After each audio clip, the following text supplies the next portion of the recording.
मनमोहन सिंह के निधन से देश में शोक की लहर। शहर से लेकर सोनिया तक घर जाकर किया पूर्व पीएम को नमन। पूर्व प्रधानमंत्री डॉक्टर मनमोहन सिंह गुरुवार को दुनिया को अलविदा कह गए। उनके निधन से पूरे देश में शोक की लहर है। पीएम मोदी और राहुल गांधी समेत कई नेता पूर्व पीएम सिंह को श्रद्धांजलि अर्पित करने उनके आवास पर पहुंचे। भारत के पूर्व प्रधानमंत्री डॉक्टर मनमोहन सिंह गुरुवार को 92 साल की उम्र में दुनिया को अलविदा कह गए। उनके निधन की खबर से पूरे देश में शोक की लहर है। सोनिया गांधी, राहुल गांधी और प्रियंका गांधी वाड्रा समेत कांग्रेस के कई वरिष्ठ नेता दिवंगत पूर्व प्रधानमंत्री मनमोहन सिंह के आवास पर पहुंचे।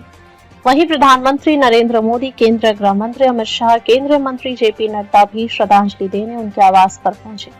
इस दौरान मनमोहन सिंह की पत्नी गुरशरण कौर मौजूद रही। 7 दिवसीय राजकीय शोक की घोषणा। केंद्र सरकार ने पूर्व प्रधानमंत्री मनमोहन सिंह के 26 दिसंबर 2024 को नई दिल्ली के एम्स अस्पताल में निधन के बाद 26 दिसंबर 2024 से 1 जनवरी 2025 तक पूरे देश में 7 दिवसीय उनकी सभी स्थानों पर राष्ट्रीय ध्वज आधा झुका रहेगा, जहां इसे पारंपरिक रूप से फहराया जाता है और सभी आधिकारिक कार्यक्रम स्थगित रहेंगे। पीएम मोदी ने डॉक्टर मनमोहन सिंह को दी श्रद्धांजलि। प्रधानमंत्री नरेंद्र मोदी पूर्व पीएम मनमोहन सिंह को श्रद्धांजलि दी।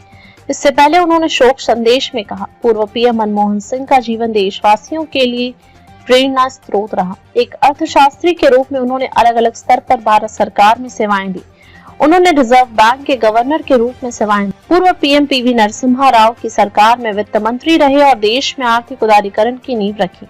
जनता के प्रति, देश के विकास के प्रति उनका जो समर्पण था, उसे हमेशा बहुत सम्मान से देखा जाएगा। डॉक्टर मनमोहन सिंह का जीवन ईमानदारी, सादगी का प्रतीक था। उनकी सौम्यता, बौद्धिकता उनके जीवन की पहचान रही। मुझे याद है, जब राज्यसभा में उनका कार्यकाल समाप्त हुआ था तो मैंने कहा था, उनका बतौर सांसद समर्पण सीखने लायक है। उच्च पदों पर रहने के बावजूद अपनी जड़ों को कभी नहीं भूले। वे सभी के लिए सहज उपलब्ध रहे।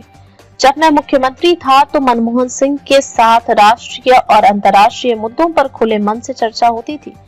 दिल्ली आने के बाद भी उनसे समय पर चर्चा होती थी। वो चर्चाएं और मुलाकातें मुझे हमेशा याद रहेंगी। आज इस कठिन घड़ी मैं उनके परिवार के प्रति संवेदनाएं अर्पित करता हूं। अमित शाह ने भी दी श्रद्धांजलि। केंद्रीय गृह मंत्री अमित शाह पूर्व प्रधानमंत्री मनमोहन सिंह को श्रद्धांजलि देने उनके आवास पहुंचे हैं। उनके नम आंखों से श्रद्धा सुमन अर्पित की। राजघाट के पास होगा अंतिम संस्कार। बता दें कि पूर्व प्रधानमंत्री डॉक्टर मनमोहन सिंह का पार्थिव शरीर कल 28 दिसंबर को कांग्रेस मुख्यालय लाया जाएगा, जहां लोग उन्हें श्रद्धांजलि देंगे। उनका अंतिम संस्कार राजघाट के पास किया जाएगा। राहुल गांधी ने पूर्व पीएम मनमोहन सिंह को पुष्पांजलि अर्पित की। लोकसभा के अलावा नेता विपक्ष राहुल गांधी ने पूर्व पीएम मनमोहन सिंह के आवास पहुंचकर उन्हें पुष्पांजलि अर्पित की। जेपी नड्डा ने भी पहुंचे पूर्व पीएम सिंह के आवास पर। इसके अलावा केंद्रीय मंत्री जेपी नड्डा ने भी पूर्व प्रधानमंत्री डॉक्टर मनमोहन सिंह को श्रद्धांजलि